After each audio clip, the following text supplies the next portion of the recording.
Volodymyr Zelensky came to London after a week of highs and lows for the Ukrainian president and his closest European allies. He and British Prime Minister Keir Starmer agreed that Russia's President Vladimir Putin shows no intention of ending the war. And in discussions among the so-called coalition of the willing, some in person, some via video link, it was agreed to step up economic pressure on Russia while keeping Ukraine in the fight with more long-range missiles and air defences.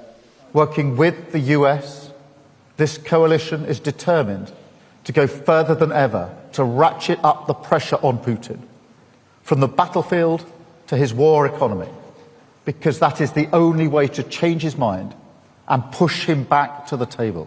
Everything Putin does is an attempt to delay new forms of pressure. We must create in Russia a will to negotiate.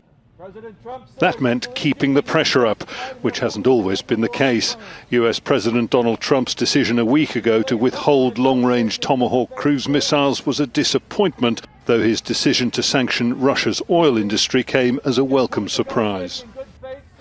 And at a summit in Brussels on Thursday, there was a 19th package of EU sanctions on Russia, but no agreement to use frozen Russian assets to fund Ukraine's war effort. All of which left Volodymyr Zelensky no doubt hoping this London encounter would amount to more than talk. The coalition of the willing, as this meeting will now become, used to talk about the day after the war, about ways of securing the peace. They're more interested now, it seems, in keeping Ukraine in the fight, as the hopes of peace, it appears, recede.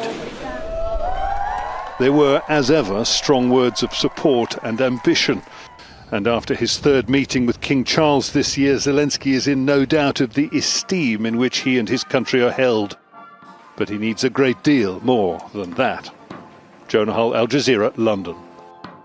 Don't miss out. Get the full picture. Subscribe to Al Jazeera for reliable news, expert insight.